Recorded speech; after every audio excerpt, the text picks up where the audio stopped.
This video is brought to you in collaboration with wowhead.com. Hello everyone! Patch 11.1.7 Legacy of Arathor. It sees the rise of the Red Dawn. A storyline that plays out within the Arathi Highlands. A storyline that is a continuation of the short stories called The Heartlands and Faith and Flame. So let's begin with what came before. My men begged me to walk away. I refused. The first human kingdom of Arathor was founded by Thoradin of Arathor with the human capital of Strum. But as their numbers grew, the early humans spread out and built up new places, like Lordaeron, Dalaran, Gilneas and others. It's presumed, but not yet 100% confirmed, that during these days, some of the humans set out to build up the Arathi Empire, for which Farron and the Hollowfall Arathi come from, with of course the big question, how come we haven't seen this empire yet, and when are we going to visit? Answers to be given. Either way, with the humans spreading and new cities rising up, the power dynamic also shifted. Strum lost more and more control and influence, while the others only grew. It got to the point where even Thoradin's descendants moved out, some of them founding the Kingdom of Stormwind. But families like the Trollbanes, they were stubborn kinds, and while Stromgarde would never again have the same power or influence, they'd hold on and keep their kingdom going. Fast forward through the ages, and we'd see the kingdoms slowly but surely drift apart, but then get unified against the threat of the hordes. The Dark Portal opened up, and the Alliance of Lordaeron rose to meet the challenge of these invaders. Anduin Lothar traveled with the survivors of Stormwind and used his ancient bloodline connected to Thoradin to call upon the aid of the High Elves of Quel'Thalas, with war between the Alliance and the Horde flare up throughout the years. But these days, despite it all, they've got an armistice going. There's peace between the factions. When they were still fighting each other back in Battle for Azeroth, the Horde needed allies. And so, they traveled back to alternate Draenor to recruit the Magar orcs, the uncorrupted alternate version of the Horde, led by Xal'atath, who is basically alternate Thrall, but he sees her more like a sister. They joined the war effort, but now find themselves in need of a place to live. What better spot than the Arathi Highlands? The Magar orcs at Hammerfall and the humans at Stromgarde, sharing their lives and lands. But of course, this is Warcraft, and not everyone is willing to let go of the past. The history of the Alliance and the Horde, orcs and humans, it's a bloody one, with plenty that do not believe in letting go, that sharing their already limited resources in space. Just asking too much, which brings us to the more current day and age. We see Thrall and Jaina leave us in Khazalgar to go out and get some reinforcements, but it didn't exactly go smooth.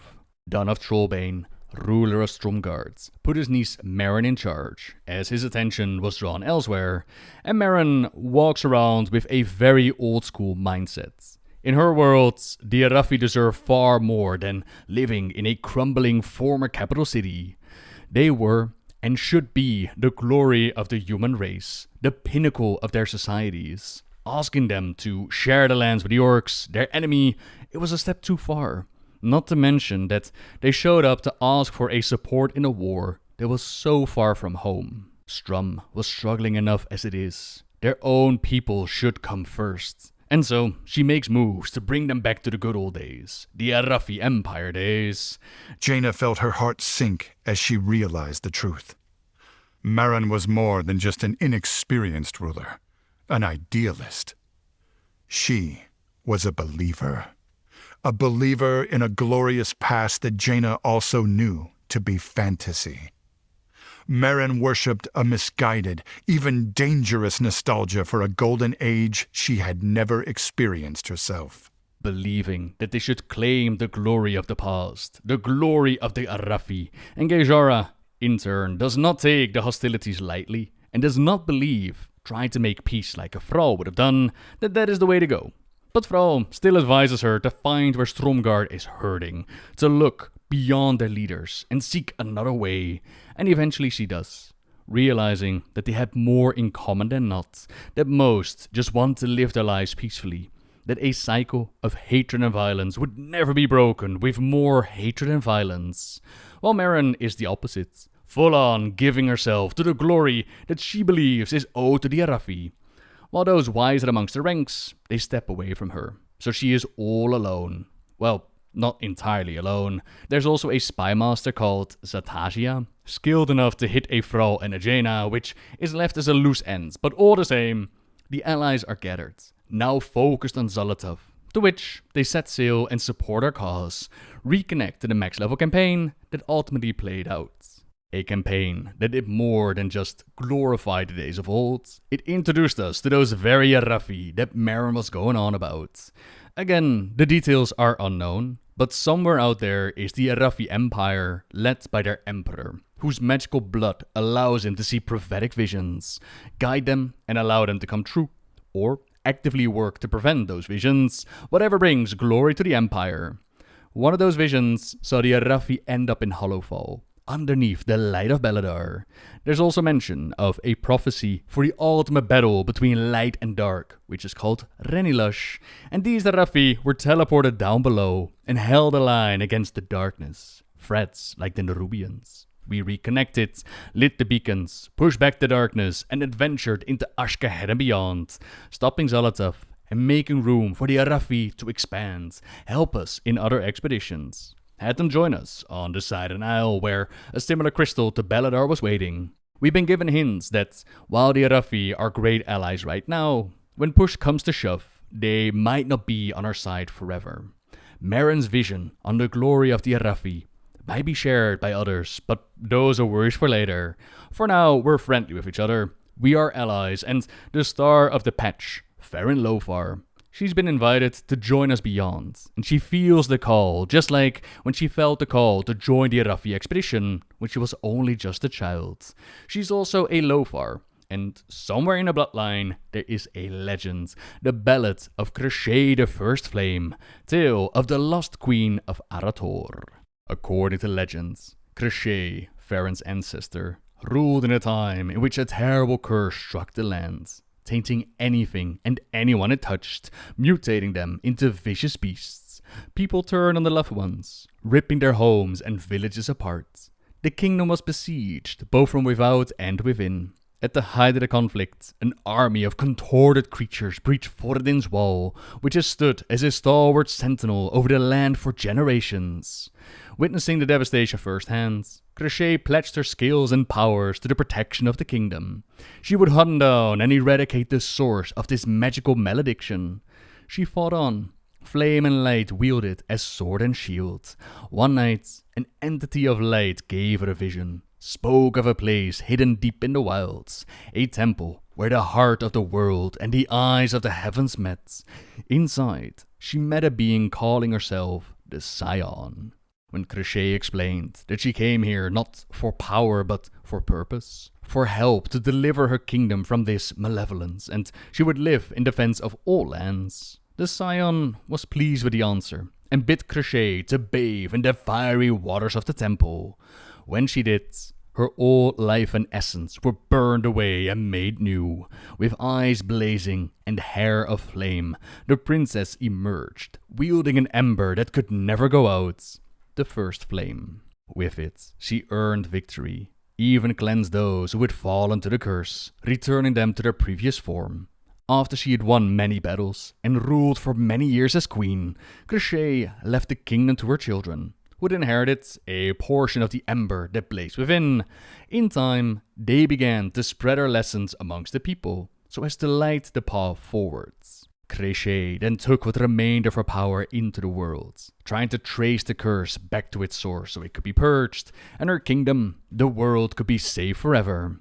Time between sightings of the former queen grew further and further between, until none could say where she'd gone. Eventually, she'd passed into legends, and those legends were handed down, one of them being this tale. Another piece added to Farron Lofar's backstory. Now she's been invited to join us beyond the lands of Khazhogar, join us in the Arathi Highlands. But the aggressions when Thrall and Jaina showed up for aid, they're still boiling underneath the surface. Is that? Thoradin's Wall? Yes. Then the stories and legends I read as a child were true. Stories are just stories, Farron. And that wall is just a wall. I know Arathi history is embellished, Xal'atath. But are you not proud of your heritage? Yes, but pride in our legends foments stromic superiority and reasons to strike at our neighbors. I understand. Among my people, some still distrust outsiders. I had thought your people... Going to Kaz Olgar was unpopular in Stromgarde. But the Sons of Lothar promote tolerance and mercy. There are 3 organizations that we find out that are causing trouble under the banner of a new organization called the Red Dawn. There's the Defias Brotherhood, the Syndicate, and the Scarlet Crusade. The Defias Brotherhood you know from the Dead Mines, but the ones that show up here, they believe in human supremacy, whereas the organization as a whole, they had members from all kinds of races and backgrounds, so these are more specific. The people who attacked Newstead called themselves Defias. Who are they? Defias? I haven't heard that name in a while. This story is a little sad, actually. What do you mean? What happened? After the Second War, Stormwind was heavily damaged. The Stonemasons Guild was contracted to rebuild it, but Stormwind's corrupt House of Nobles denied them payment. They rioted, and in the riot, the Queen was accidentally struck and killed. They were driven from the city and became bandits. The Van Cleef family became their leaders. I had thought that the Defias were dead along with the Van Cleefs, but that may have been wishful thinking. I don't condone banditry, but I can understand their frustration. I suppose. If they'd been paid, they wouldn't have become bandits. But you can't just throw away law and order if you don't get your way, like Merrin's supporters are doing now. That is a good point. Thank you, Captain. The Syndicate is an organization that flowed out of the Kingdom of Alterac, betraying the Alliance of Lordaeron and all the troubles that followed. The Scarlet Crusade have risen up in power as the Scourge roamed the lands of Lordaeron, but being secretly controlled by a Dreadlord led to their corruption and zealotry. Karga, do you know much about the Scarlet Crusade? Only what I have heard from the elders in Hammerfall. I know they have no love for the Horde or the Alliance. The Scarlet Crusade holds twisted beliefs. They want to eradicate our allies, the undead. But they also believe that the Alliance has failed to protect humanity. The belief in human superiority seems prevalent here. This is the Arathi Highlands. Where have you been? Under a rock? You could say that. Yes. All 3 organizations do have in common that they've been stopped, defeated, and nearly wiped out throughout the years. Now they're unified under the banner of the Red Dawn, and Merrin's views on what life should be for their people. A view that has made its way deep into the walls of Strum as well. With Merrin locked away, Colonel Niles has been placed in charge, with Captain Roderick Brewston at her side. Merrin's supporters are stealing supplies, harassing people, causing all kinds of trouble. A curfew's been put in place, but it hasn't fixed a whole lot. Voices are rising up and sowing discontent. Voices like Joseph the Enlightened. Merrin, true heir of the Trollbanes, will deliver us from the Horde. She will be Stromgarde's salvation. What's this? Danat Trollbane's minions threatening me for speaking the truth? Is this justice? Is this righteous? I will comply, for now.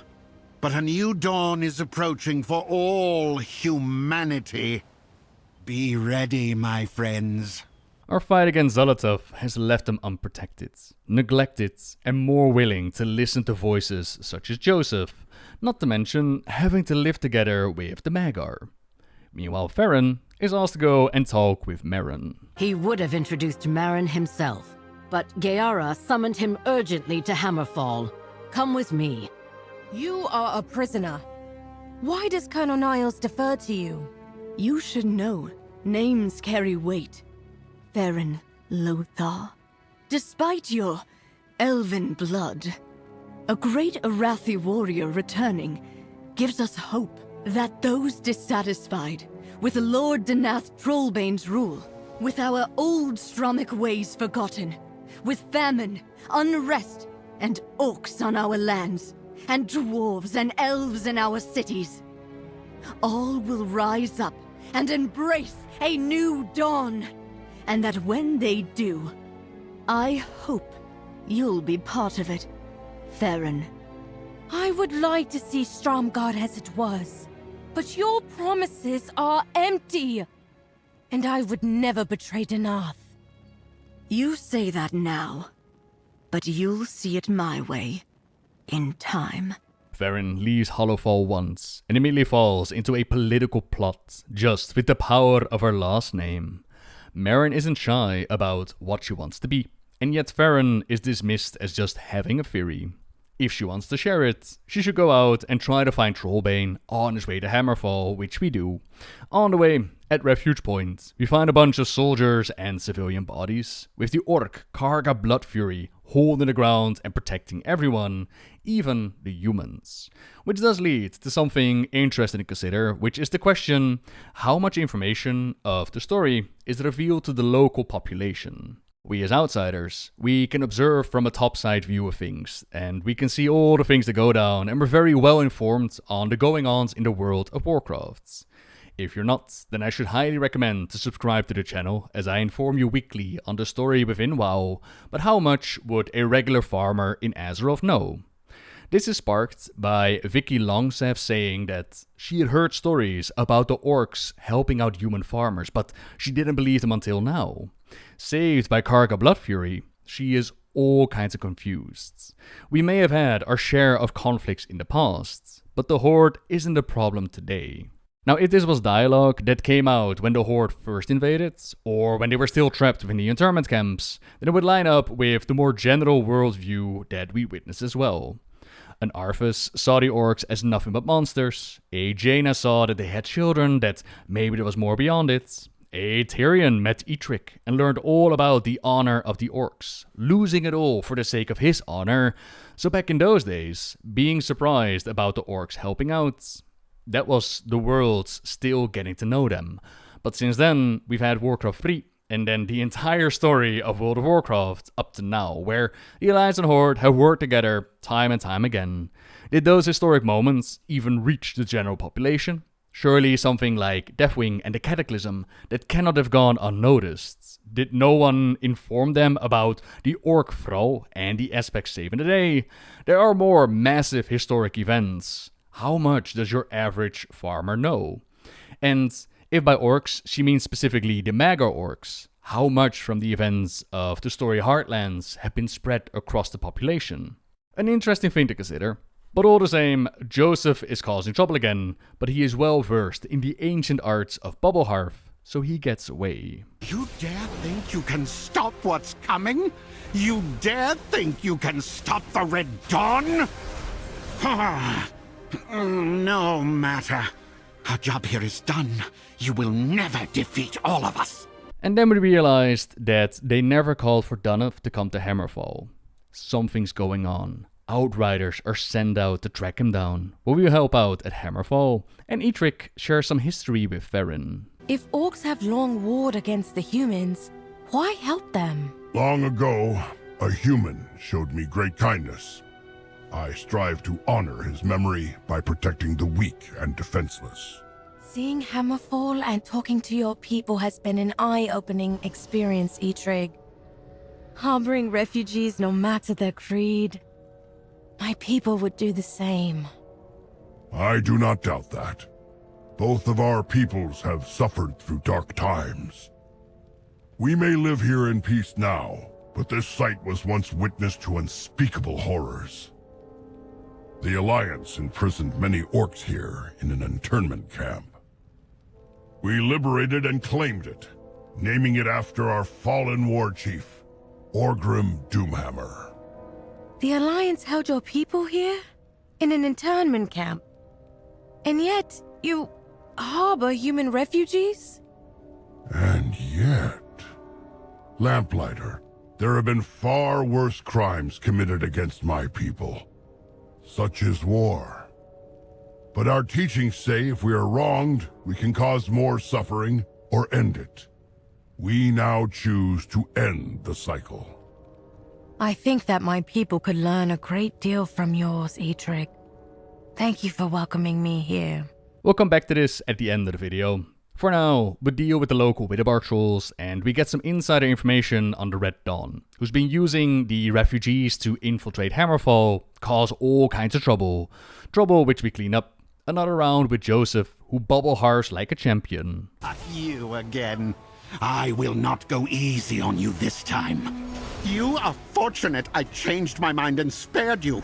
Next time, I will not be so forgiving. Farron is confused on how someone like Joseph can profess to follow the light. She grew up with the Arathi expedition. Lamplighters held in high regard, keeping the darkness at bay.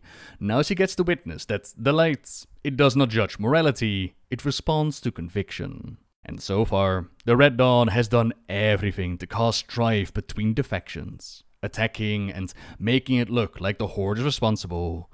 The caravan has been attacked. Once more, evidence left behind that this was the orcs doing, but we know better.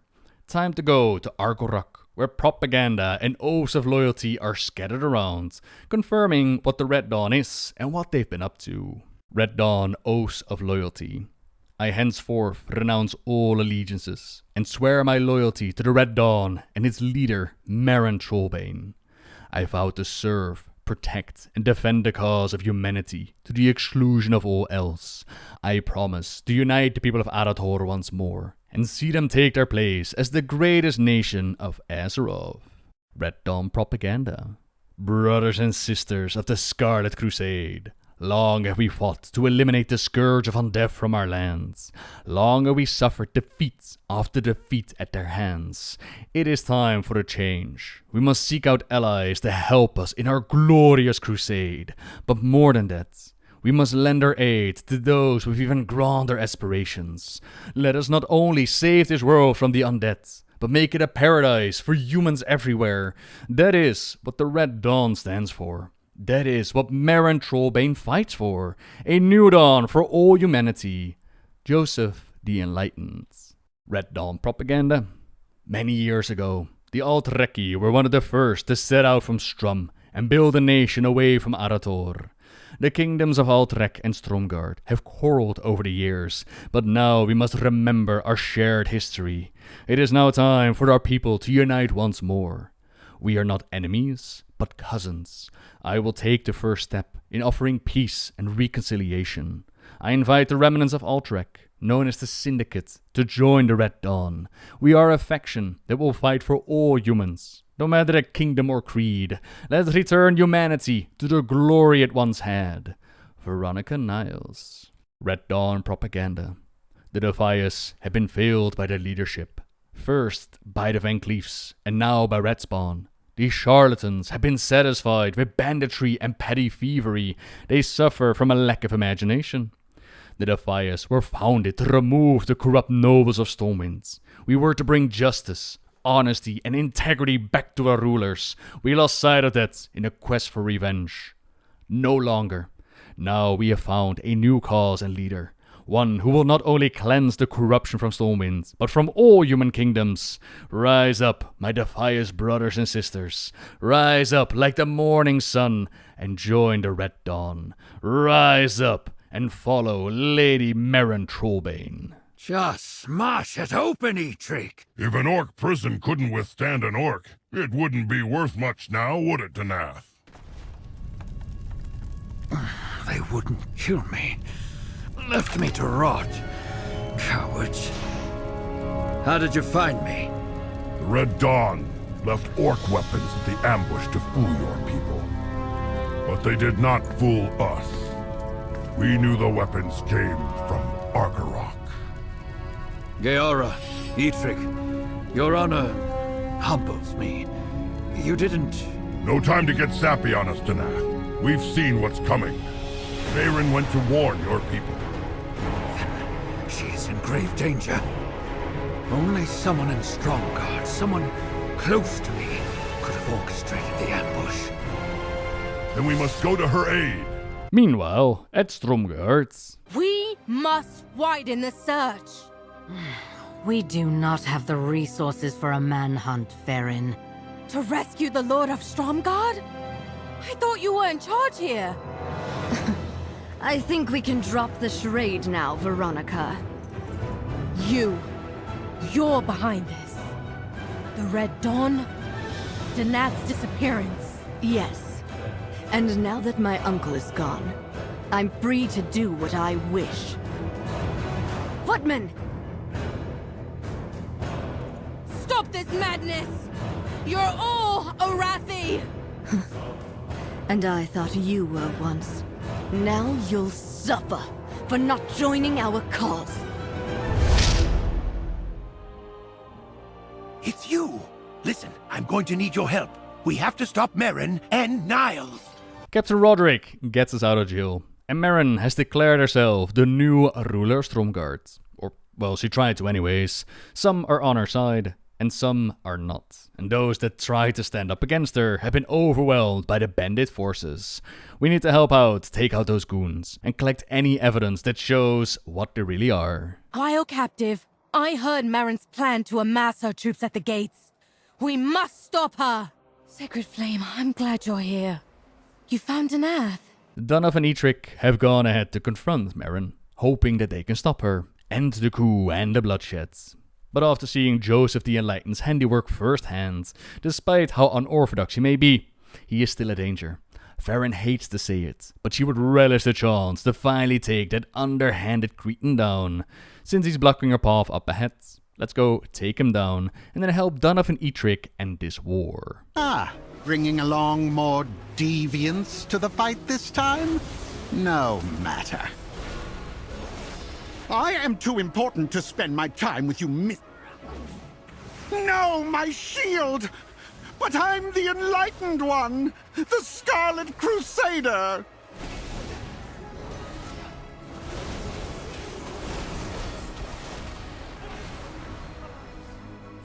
Come on, let's find Danath and Eitric.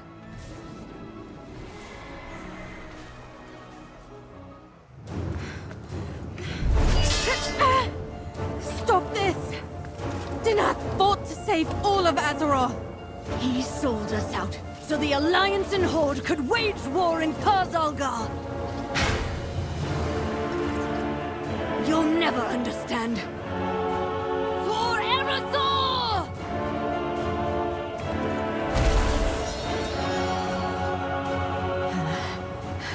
The Red Dawn will rise again. No! Do not make her a martyr. Our history will read Farron, true daughter of the Arathi, allowed Merrin to live without her title and name. The Red Dawn vanished from the Highlands forever. This is not over. The cycle of war, it never ends, does it? One day, Danath. Times are changing, even for us old soldiers. Go on ahead, champion. Eitric and I have some diplomatic red tape to clean up, I'm sure. This is not how I expected my first visit outside Khazalgar to go. We must bring our light to all of Azeroth. I'm sorry. Stromgarde was not what you expected. You were right. I was naive.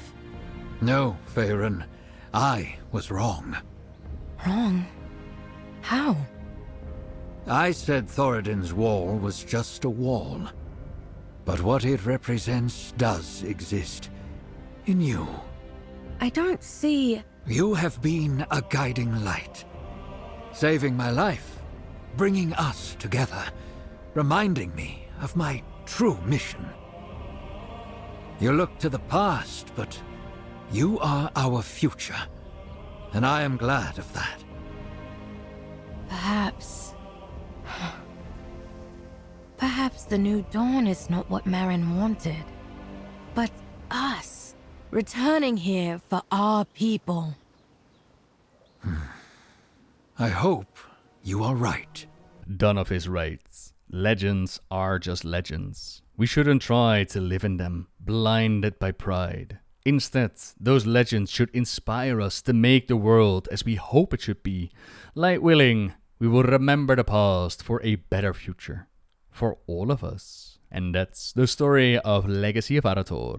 The last bit of the video is gonna be opinion stuff, because I've been asked a lot about what I think of the story, and sadly to say, this story for me is similar to retaking Gilneas, as in, you notice some stuff while playing through it, which don't sit right, and then the more you think about it, the more I'm like, what was that? So this is the part where I'd written quite an extensive list as to things that stood out throughout the questline and things that we came up with later. But ultimately, I realized like this is a big opinion thing, right? Like either you like it or you don't like it. Like for example, Trollbane describing the Sons of Lothar as this organization all about equality. They might be now. They definitely did not in the past, but who knows what direction want to go. Or Eitrigg and Trollbane walking away like, oh man, I sure am tired about war in my Warcraft game.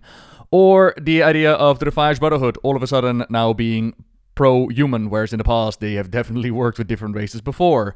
Or this being Farron's breakout story, or the Forsaken being described as our undead allies, or so many little details and points that come out of the storyline that I'm like scratching my head, I'm wondering about. But there are two major things that I was like, okay, this is probably worth mentioning. One of them is about Eitrigg sharing a pause with Farron. If orcs have long warred against the humans, why help them? Long ago, a human showed me great kindness. I strive to honor his memory by protecting the weak and defenseless. This had me excited, because I thought he was about to talk about the history with Tyrion. It's in a book called Of Blood and Honor, written by Chris Metzen, and it was, one of the first steps of the Alliance and Horde coming closer together. But instead, he talks about... Seeing Hammerfall and talking to your people has been an eye-opening experience, Eitrigg. Harboring refugees no matter their creed. My people would do the same. I do not doubt that. Both of our peoples have suffered through dark times. We may live here in peace now, but this site was once witness to unspeakable horrors. The Alliance imprisoned many orcs here in an internment camp. We liberated and claimed it, naming it after our fallen war chief, Orgrim Doomhammer. The Alliance held your people here? In an internment camp? And yet, you harbor human refugees? And yet... Lamplighter, there have been far worse crimes committed against my people. Such is war. But our teachings say if we are wronged, we can cause more suffering or end it. We now choose to end the cycle. I think that my people could learn a great deal from yours, Eitrigg. Thank you for welcoming me here. So Eitrigg shares a bit of history with Farron within Hammerfall. The internment camp liberated in the time of Thrall rising up with Doomhammer at his side. The spot where Doomhammer died and passed on the title of Warchief to Thrall. You might argue that to someone like Eitrigg, this is the story to be told, which I personally think goes a bit against his character. He's never been one to shy away from the past, because obviously he leaves out a lot of the story.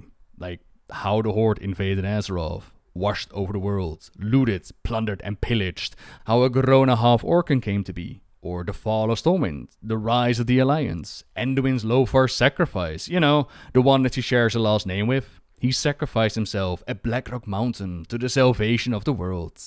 Farron, in turn, takes the story at face value and says, I never realized how much my people have in common with the orcs. We are both far from home. We are both self-sufficient. We are both peoples born into war. And most of all, their sense of duty and honor rivals ours. I feel even more at home here than in Stromgarde. Honestly, if Farron's people are like the original Hordes, we should be really scared of the days that the Empire shows up. And the thing is, I could probably type out an hour's worth of discussion on the duality between the Alliance and the Horde. The opening of the Dark Portal and the Horde flooding in.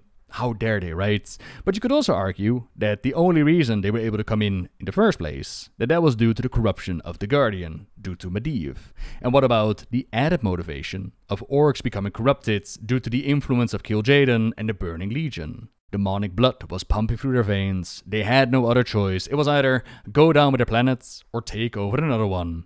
But at the same time, what does that mean to the Alliance? All of a sudden, there was this alien hostile force hell-bent on conquering the worlds. They had to unite as the Alliance of Lordaeron to save Azeroth, found themselves victorious with enemies that now surrendered. The internment camps were awful. The treatment of the orcs was horrendous. But what was their alternative? Execution? And that is my point. My problem with this stay a while and listen is that not only does it somewhat change Eitrig's personality, not only does it form Farron's opinion on not even half the story, it also dumbs down an intricate part of the lore which has so many aspects to consider. We've been discussing these topics for years, and this dialogue does not do it justice, quite the opposite. Instead, one of the scenarios that could have played out is them giving this dialogue of Eitrig to a young Magar orc, believing that it's the Horde that ends cycles, and then Eitrig corrects them. Something in the direction of, young one, even someone like Sourfang was convinced that war was our only option to true peace. I remember the days of corruption and the opening of the Dark Portal, ... To which one of the human refugees pipes up. Yeah, that's right. You orcs destroyed my home. You murdered my family. You want to complain about the internment camps? You should have just lived to your own motto. Loktar Ogar, right? Victory or death? Then why did you surrender? To which a veteran orc could jump in, telling the human to shut his mouth, that the war chief Thrall had seen the darkest that mankind had to offer, and was still able to guide the Horde to brighter days. And then they could have a discussion about the intricacies between the rich history between the Alliance and the Horde, to which Farron does not come to the conclusion that the orcs she knows nothing about are like her people, but instead she comes to the realization that you can't condense a 30-year history into a 10-second conversation, and there are always many sides to the story, morally grey, many aspects to consider, and that she should hold an open mind as she travels Azeroth, as she hears the stories told, in order to form a broader opinion. That's just an example, but I would have loved to have seen something that actually embraced the solid storytelling of old, the morally grey stories that invite discussions, because there are multiple ways of looking at them. That's the fun part. That's the beauty of the story. There's not just one better than the other. And now you're thinking, hang on, Noble, obviously my faction is the better one. And you know what? You're totally right. Then for the ending, I mean, what was that ending? Farron is stopped from killing Merrin to not make her a martyr. But why would Farron Lothar have that power? Why would history write about this moment? It was the zealots clinging to her Lothar's name that gave it power. Farron herself is on her first major trip outside of Hollowfall. Why would her actions have any effect on the global political scale of Azeroth? But even going by the idea of, okay, Farron Lothar has that power for some reason, we kill our enemies all the time, and we call it a job well done. We killed Joseph moments before confronting Merrin. She was not the only head of the beast when it comes to the Red Dawn. Did we not already make a martyr? Or is it because it's Joseph that it doesn't matter? And even if you do want to go with the idea of, okay, we can't kill her, why are you letting her walk away? You put her in prison before, a prison that she broke out of during this questline. Put her back in prison. She was able to orchestrate these factions coming together under the Red Dawn from jail. Why do you think that taking away her titles or land is going to stop her? She literally turns around and goes like, I'll get you next time, Gadget. And you still let her walk away. Like, I get that they want her to play a part when we deal with the Arathi Empire. But was this really the best path you could come up with? Was this really the only options to go for? How about, for example, the Spy Master, which I think was from the Heartland story, but I couldn't find what happened to them. But either way, what if that Spy Master showed up, smoke bombed the place, pulled her out, and now she's still out there, a threat for later. But hey, for the moment, Farron did not kill her, and, you know, she's not a martyr, right? So yeah, I can't say that I'm a fan of this story, which is a shame. Overall, I'm still interested in what the Arathi Empire has to offer, but this one did not land for me. But hey, that's just an opinion, that's my opinion, and I've seen so many diverse takes on this one. by all means, let me know what you're thinking in the comments down below, and say that you want to read up on all the things that we talked about today. Then do make sure to check out the Wild article in the description down below. With that, thank you very much for watching, everyone. Subscribe if you like my videos, leave a like if you enjoyed this one, and until next time, see ya!